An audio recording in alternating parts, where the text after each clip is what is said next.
Gemini, this is Annette with Annette's Astrology Corner, and this is your October monthly forecast. And so we have, so I know we had a crazy month in September, and so we're kind of dealing with the fallout or the ramification of that month. So I want to take a look at what we do this month to get the most out of the energy that happened last month. And so I think last month for you was just a major epiphany. It was a major awakening. And so we're wanting to move forward with the new epiphanies that we have, right? I think for the most of you, September was a month of reflection because it was a great month of personal growth and tremendous awakening. So we're moving forward with that. Now, you're not an energy that sits in limbo for too long. You're adaptable and you want to energetically change your outcomes. So you're highly analytical, and with your ruler going direct this month, I think that you're motivated and you're ready to make a change. Looking back was painful and not optimum. So let's talk about the transformations that I personally see being very successful this month for you. Now, the Sun and Mercury both go into are in Libra in your 5th house. The Sun is your cores, your characters, your inner self, and Mercury is how you think. And again, Mercury goes direct on the 9th, and it takes a couple days for your ruling planet to get to maximum capacity to feel altogether better. So why don't you give it until about the 11th, 12th for you to really want to gain the momentum that you want to do to make these significant change. So for you, I think that love or creating a union where you are mutually understood by the person that you are with and you understand that person is going to be a major topic. I think you're at a crossroads and you're trying to create some balance, and after your ruling planet goes direct, I think you want to talk about it. You want to talk about where you went wrong. You want to talk about, you're looking at your ego and you're looking at how your ego got away with you and how it created the unstable outcome that you have. And so you're willing, you reflected a lot in September and you had an awakening. So you're ready to talk about that awakening, but don't do it until about the 11th or the 12th, because I think people will be defensive and there'll still be an energy that you won't communicate effectively. And so you really want to wait until your ruling planet gets back on track so that you can get the outcome that you desire. And really, honestly, that's what a reflective period is all about. It's about, it's an enlightenment on your part, but then it's getting everybody on board in your life with this new thought process that you have. And I think that for the most part, people underestimate your ability to change. You are highly adaptable. You are an energy that when you have enough motivation, you can actually make significant changes. And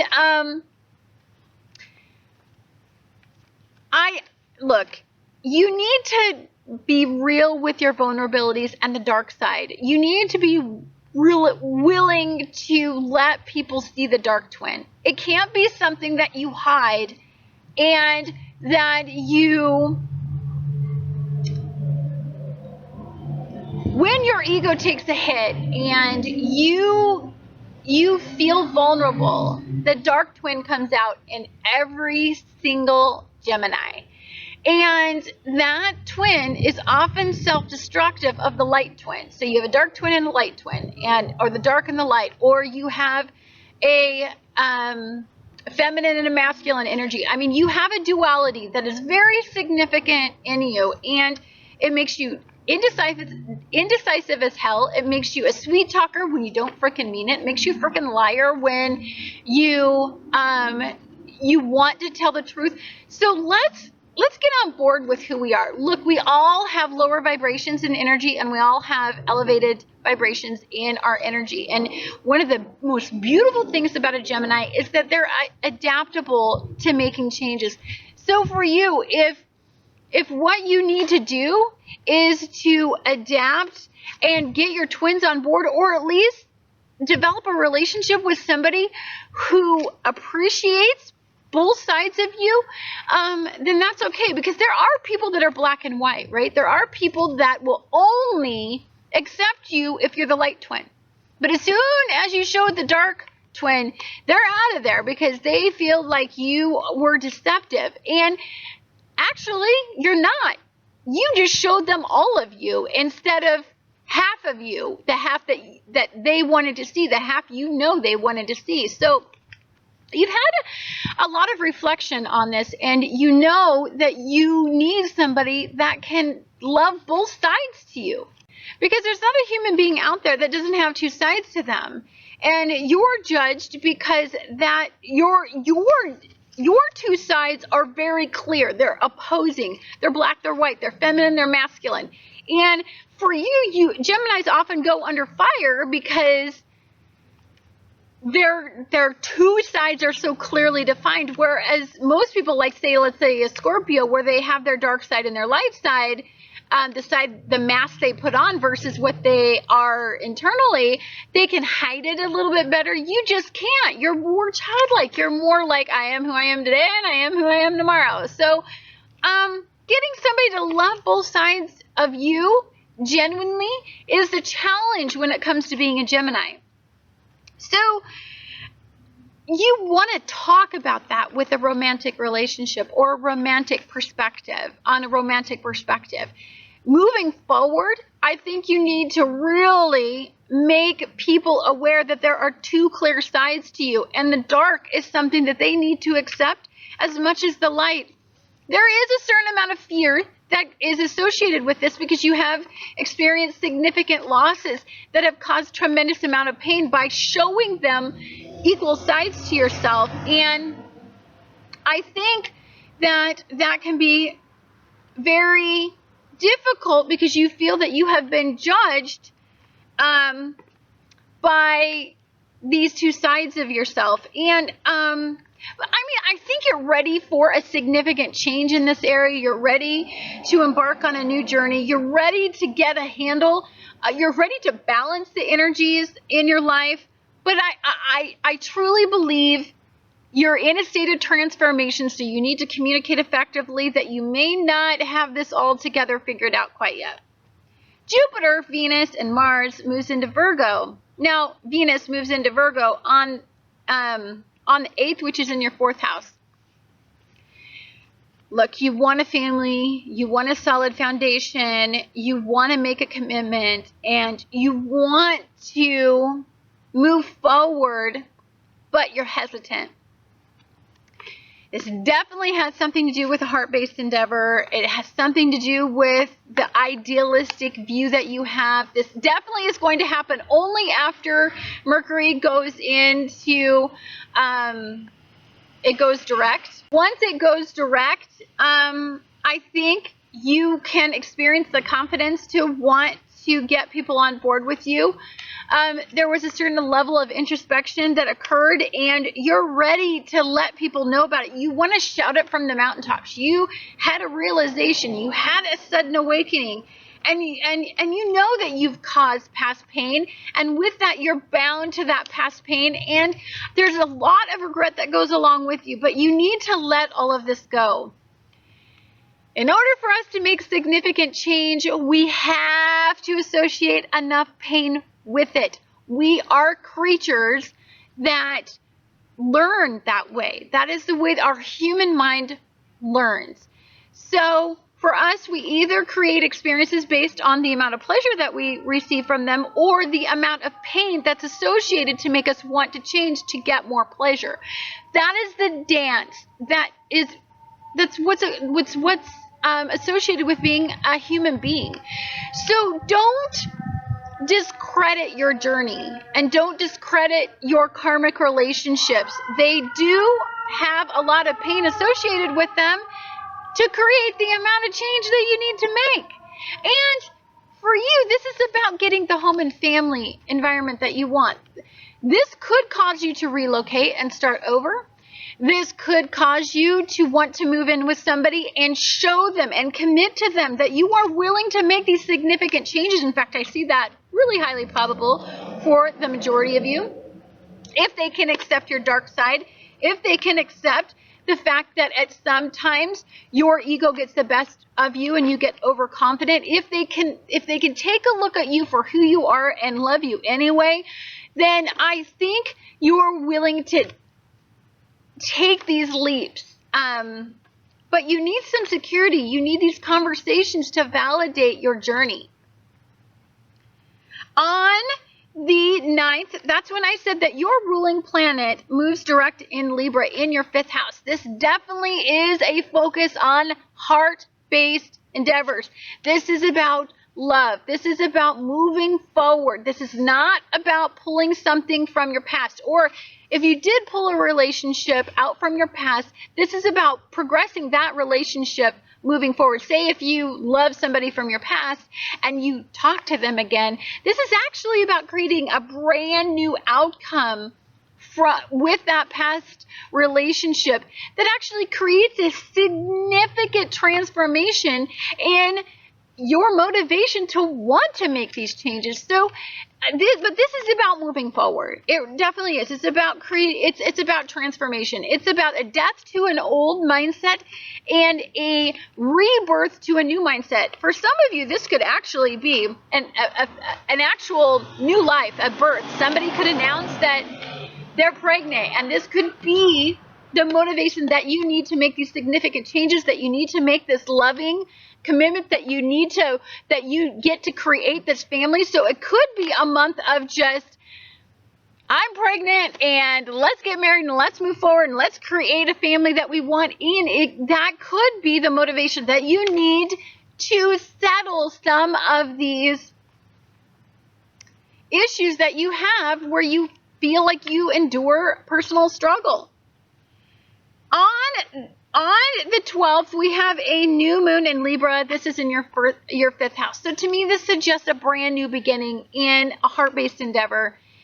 So this could be in love and romance. I think significantly, for many of you, this is about moving forward in love. This is about moving forward in partnerships. This is about dissolving your ego and your confidence. This is about unionizing yourself. This is about a transformation in how you view relationships. And this is about, I want to say this is about a birth. This is about a regeneration of yourself. This is about children. I see children like crazy in this particular situation. New beginning, new birth, and it has something to do with, maybe you just slept with somebody and it's a new baby coming into the world. And it's just enough for you to think, it's time to ground me. It's time to move me forward. It's time to make the changes. And that's the motivation that I needed. On the 17th, Mars aligns with Jupiter. This is going to be in your, in 14 degrees. So again, this is in home and family. Nothing puts the passion into your life better than a new family member coming into the world, or better than a new relationship that really understands both sides of you, really allows you to start anew. They accept your dark side. They accept your light side. They accept you for who you are. And there's a moving forward. There's talk of maybe kids. There's talk of the family that you want. There's getting that picture in line with where you want to be. But love is just screaming for me. On the 27th, you have a full moon in Taurus. And Taurus energy it's a very sensitive, heart-based energy.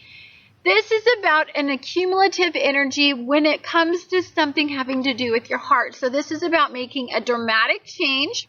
Again, for me, this has to do with a birth. This has to do with love, creating a union, creating a partnership, creating a commitment.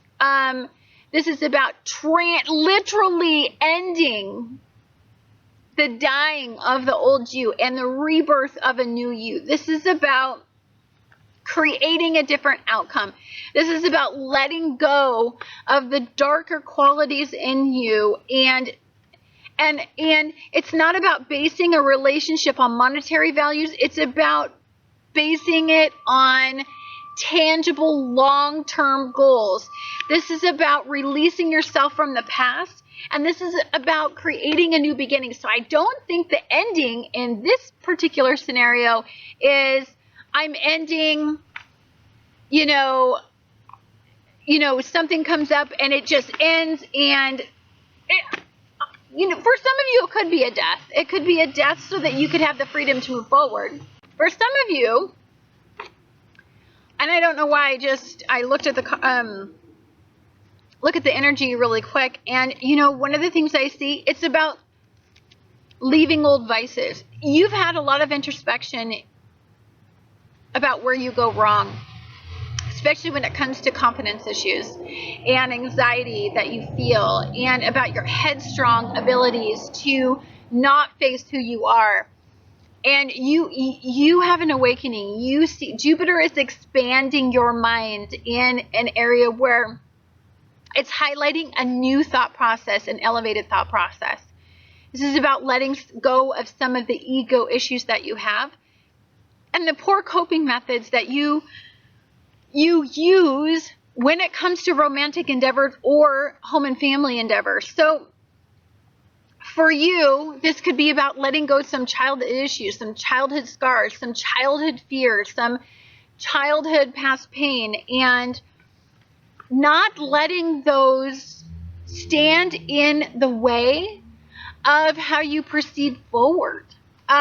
This is about letting go of really poor coping methods where most of your unions were based solely on poor coping methods. This is about basing relationships on positive outcomes through communication, understanding, love, companionship, introspective new views, how you proceed forward, tangibly getting the outcome you want. I'm talking monetarily, but I'm also talking on a level of just long-term stability. I mean, this is somebody who's going to support you to make the changes that you need to make to get the outcome that you want. Anyhow, thank you guys so much for watching Annette's Astrology Corner, and I look forward to talking to you guys again next month.